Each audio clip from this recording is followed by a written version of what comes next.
Hey sports fans, it's Coach Nick here, and I'm going to break down Game 4 between the Boston Celtics and the Cleveland Cavaliers. Now, Cleveland was playing like a team in Game 3 and got a lot of terrific shots, especially with the 1-4 set, which they completely abandoned in Game 4. I never saw them run it once, and I cannot understand what Mike Brown was thinking. As a result, they got a lot of poor offensive possessions, a lot of bad shots, and the Celtics got a lot of good shots in transition off of that. Now, the other consideration is that the Celtics got some great play off their bench from an unknown hero of Tony Allen. And that's usually the one thing you don't factor when you're thinking about who's going to win these games. He gave him a great lift on both ends of the floor, and I'm going to show you what I mean. Watch Rondo's effort here as he tracks down LeBron and knocks the ball away. This is what's going to win them the series, this kind of effort. Now here Cleveland's back to their same old BS offense, a screen and roll on top, and they get a block shot off the shot. Here comes our good old friend Mo Williams. You tell me if you think this is the kind of effort needed to win a playoff game. Look, he doesn't even push back. This is what we would call a weak sister. Now, Cleveland does try and run the Phoenix offense with a screen and roll on top, but here, Jamison needs to roll to the basket to keep Ray Allen sucked in. Instead, he just flares out to the three-point line, and Ray Allen can recover. Now, they end up getting a shot off of this and making it, but that's a really tough shot to make. Now, the Cavaliers have decided not to pressure Rondo and to slide off on this pick and roll and let him have the jump shot. But I think it's a dangerous thing because either he makes a jump shot some of the time, or he's going to kill you because there's no pressure on him and he can make passes like this. When you watch an out-of-bounds play like this, you got to wonder what Mike Brown is doing. There's 5 seconds to go, they don't run anything, and they ultimately get a fadeaway three-pointer from LeBron off the glass. I'm not sure if Cleveland even watched game tape from last game because look at this. They're back to their same old shenanigans with no movement, everybody just standing around, and against a good defensive team, you're not going to be successful. But don't listen to me. You tell them, Adrian. You can't go with what you are. Have you read the papers? Do you know what everybody says?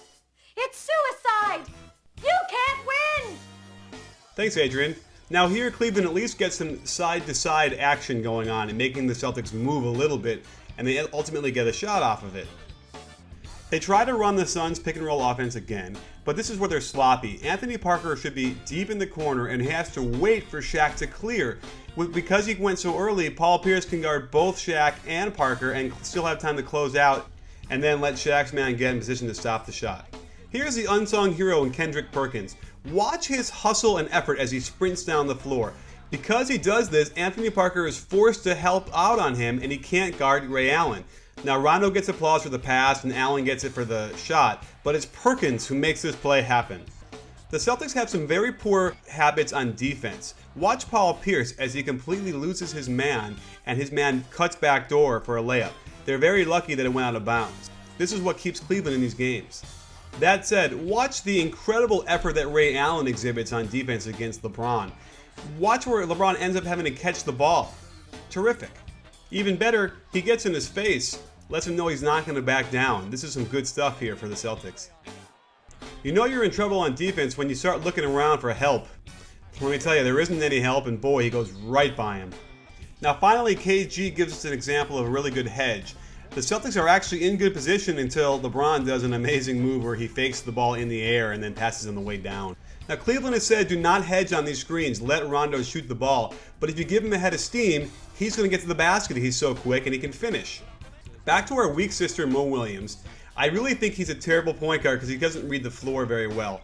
Now here you have LeBron being guarded by Rondo of all people in the high post. So instead of giving it to him, he shoots a long guarded three-pointer with 15 seconds to go on the shot clock. Horrible! Now I never knew Ray Allen was a very tough guy, but look at his defense. He tracks LeBron down, he helps out on the other player too, and he hassles him and harasses him until finally they're going to get a turnover because of so much pressure he's been putting on LeBron. When the Celtics lose, it's because they're missing this kind of intensity and defensive purpose. The Celtics have too many mismatches here. Jamison simply cannot guard Garnett in the post. They can go there anytime they want. Now, Celtics fans can only hope that Paul Pierce can outscore his defensive lapses because he really doesn't play defense well. Now, I know Celtics fans are going to get mad at that, but here's another example of his poor effort and his footwork. Here, the guy drives, he reaches in weakly, doesn't get back on LeBron in time, and then it lets a drive happen here, and then ultimately has to just sort of foul Shaq. I'm sure Cleveland fans were cheering quite loudly on this play, but this is a really tough shot LeBron has to make, and I think he'd be in for a long night if those are the kind of shots he's going to have to make. So of course they have to double down on KG because they can't handle it, and here's where LeBron makes a big mistake. He needs to hold his position longer to see where that pass is going. He closes out way too much on Rondo, opening the middle for a layup by Tony Allen. I'm sure Wizards fans are very familiar with the sound of Jameson choking right there. So there you have it, folks. I have to think that Cleveland is still in a huge, huge world of trouble here. The Celtics, when they run their offense, are getting terrific shots. Terrific wide open layups, wide open threes. And when I watch Cleveland, they're having to go blow by 3 guys, double pump off the glass from 15-foot hanging fadeaway shots. It's not a recipe for success, and it's possible that if LeBron goes off again for 2 more games, they can win those. But looking at the offense they're running, I think that the Celtics have enough bodies and enough defensive prowess to stop that. So my prediction is the Celtics in Game 7. Well, thanks for tuning in. Stay tuned for my next breakdown at B-Ball Breakdown.